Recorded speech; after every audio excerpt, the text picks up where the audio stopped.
emocional bom. Maravilha. 1 Samuel 17, versículo 4 diz assim: Um homem chamado Golias, da cidade de Gate, saiu do acampamento filisteu para desafiar os israelitas. Ele tinha quase 3 metros de altura e usava um capacete de bronze e uma armadura também de bronze, que pesava uns 60 quilos. As pernas estavam protegidas por caneleiras de bronze e ele carregava nos ombros um dardo, também de bronze. A lança dele era enorme, muito grossa e pesada. A ponta era de ferro e pesava mais ou menos 7 quilos. Na frente dele ia um soldado carregando o seu escudo. Golias veio, parou e gritou para os israelitas: Por que é que vocês estão aqui em posição de combate? Eu sou filisteu e vocês são escravos de Saul. Escolham um dos seus homens para lutar comigo. Se ele vencer e me matar, nós seremos escravos de vocês.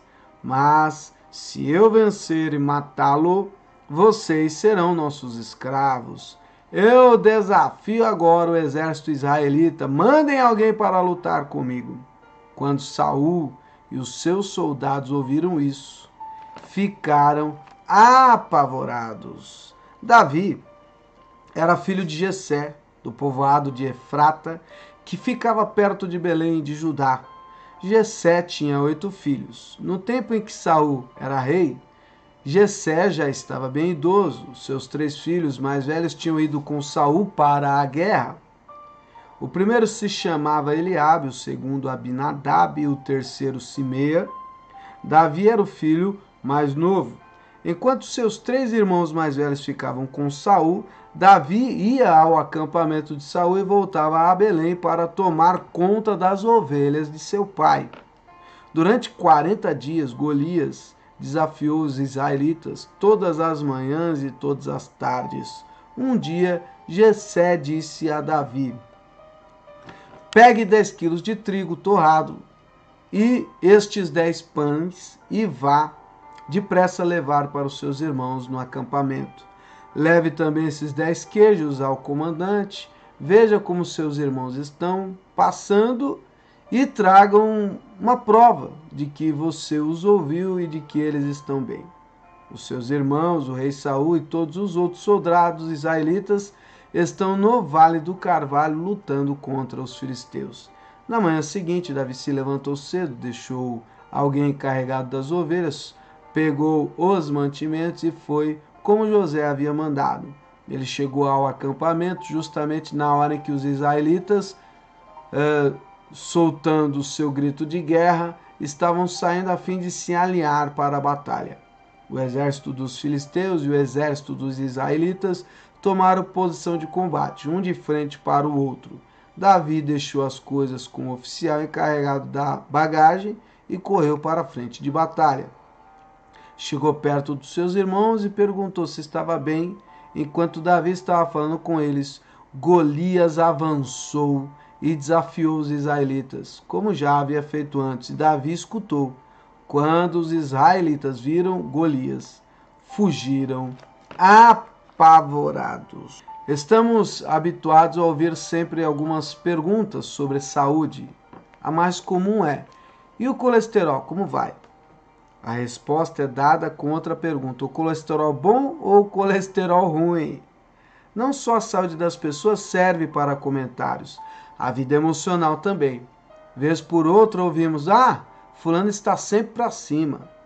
Os médicos também alertam frequentemente a respeito dos prejuízos de não cuidarmos da vida emocional, sempre nos avisando dos perigos do estresse.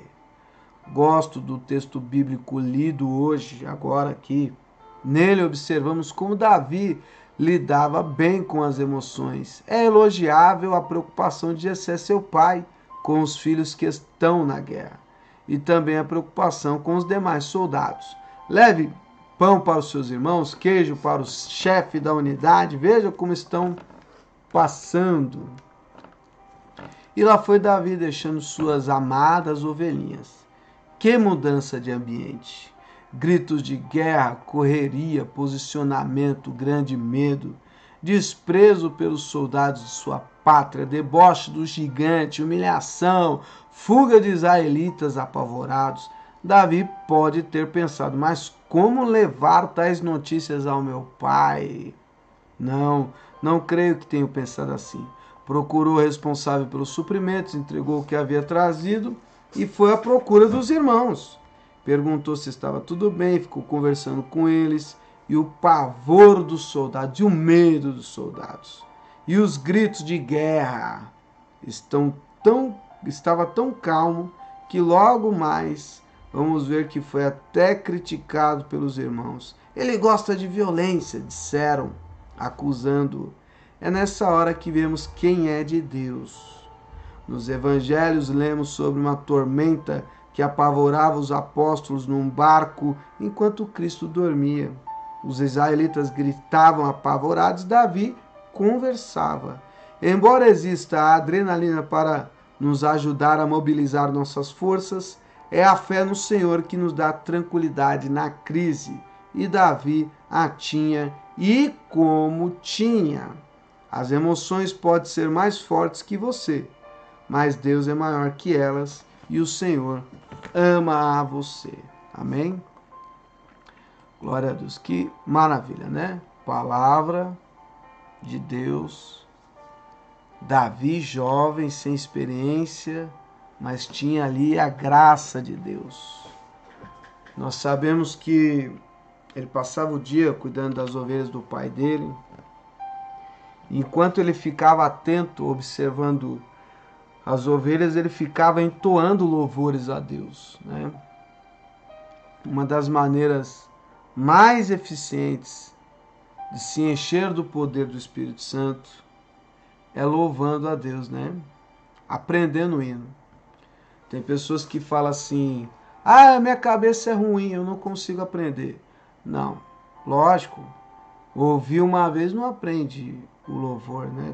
Tem quem aprenda, mas o correto é você parar, ouvir uma vez, tentar copiar a letra, com a letra na mão, ouve o hino e acompanha no papel, né? Ouça mais de uma vez, tente cantar olhando depois, sem o apoio da música, né, tocada. E aí onde você errar, volta lá, toca na música a parte que você errou, vê se você está cantando no mesmo tom, na mesma entonação, na mesma melodia, né? E aí depois tente cantar sem olhar. A parte que você esquece, você olha no papel. Eu duvido se você não vai decorar esse louvor. E ao decorar o louvor, vai ficar ali absorvido, né, na memória, no corpo, na alma. Sabe aquelas músicas que você ouve, fica grudada em você, você fica pensando nela.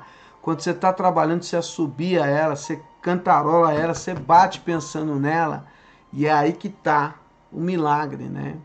É aí que está o milagre. Nesse momento, quando você fixa ali o pensamento num louvor a Deus, não tem espaço para negatividade, não tem espaço para o pessimismo, não tem espaço para palavras contrárias, pensamentos impuros.